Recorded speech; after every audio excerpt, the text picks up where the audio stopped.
மக்களினங்களே களிப்புடன் கை கொட்டுங்கள், ஆர்ப்பரித்து கடவுளை புகழ்ந்து பாடுங்கள். ஏனெனில் உன்னதராகிய ஆண்டவர் அஞ்சுதற்கு உரியவர், உலகனைத்தையும் ஆளும் மாவேந்தரவரே.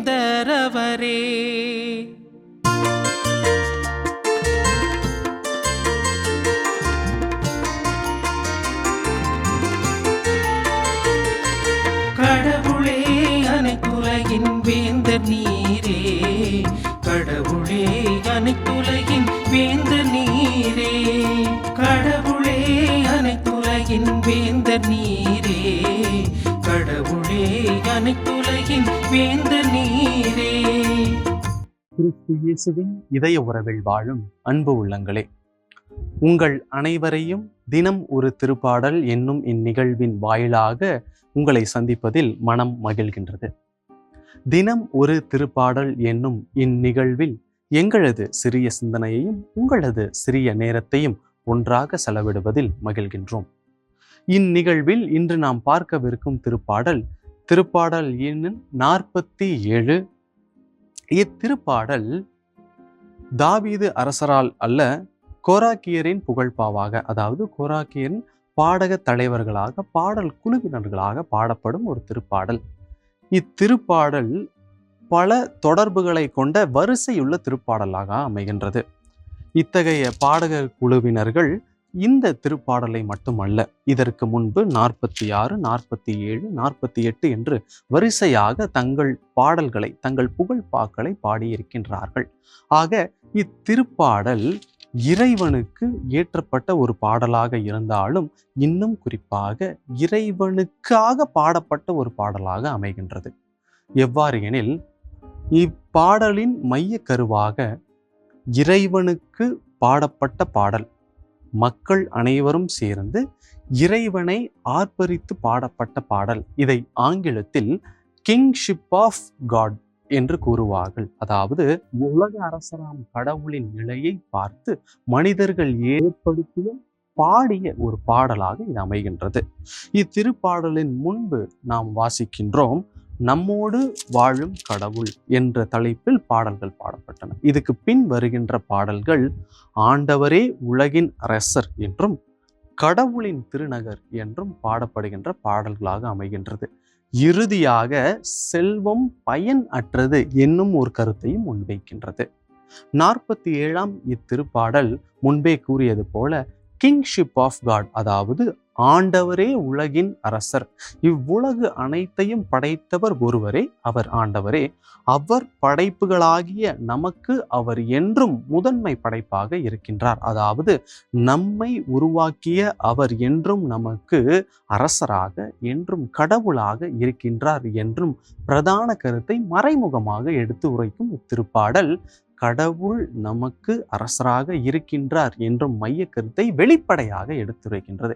இப்படி மறைமுகமாகவும் வெளிப்படையாகவும் ஏற்று வைக்கின்ற ஒரு கருத்தாக ஆண்டவர் உலகின் அரசர் என்பதை உணர வைக்கின்றது. அதை உணர்ந்து கொள்ள நாம் இத்திருப்பாடலின் உள்ளே பயணிப்போம். இத்திருப்பாடலின் வசனங்கள் 1 முதல் 3 வரை மக்களை அக்களிப்புடன் எடுத்து கூற வைக்கின்ற பாடலாக அமைகின்றது. அதாவது மக்கள் அனைவரும் ஒன்று சேர்ந்து தங்கள் கைகளை கொட்டி ஆர்ப்பரித்து ஆரவாரமாக பாடுகின்ற ஒரு பாடலாக அமைகின்றது. எபிரேய காலத்தில் அரசர்கள் போருக்கு சென்று தங்கள் ஊர்களுக்கு வரும்பொழுது மக்கள் அதை கொண்டாடுவார்களாம். ஆர்ப்பரித்து கைகளை கொட்டி அவர்களுக்கு மகிழ்ச்சியை தெரிவிப்பார்களாம். தங்கள் இலைத்தலைகளை, பூக்களை எடுத்து கொண்டு வந்து அரசர்கள் மீதும் படை பிரிவினர்கள் மீதும் எடுத்து வீசி, எடுத்து தூவி அவர்களின் வெற்றியை கொண்டாடுவார்களாம். அப்படிப்பட்ட வெற்றியை கடவுளுடன் கொண்டாட இம்மக்கள் கைகளை கொட்டி ஆர்ப்பரித்து பாடுகின்றார்கள். ஆக இதிலிருந்து நாம் புரிந்து கொள்ளலாம், கடவுள் அரசராக இருக்கின்றார், உலக அனைத்திற்கும் ஆண்டவராக இருக்கின்றார். அவர் மீது ஏற்றப்படும் இந்த புகழ்பா, அவருக்காக பாடப்படும் இந்த புகழ்பா அவரது வெற்றியை நமக்கு எடுத்து கூறுகின்றது. இதற்கு அடுத்து வருகின்ற வசனங்கள் அவரின் உரிமை சொத்தாகிய மக்களுடன் என்றும் அவர் வாழ்கின்றார் என்று எடுத்து கூறுகின்றது. யார் அந்த உரிமை சொத்து?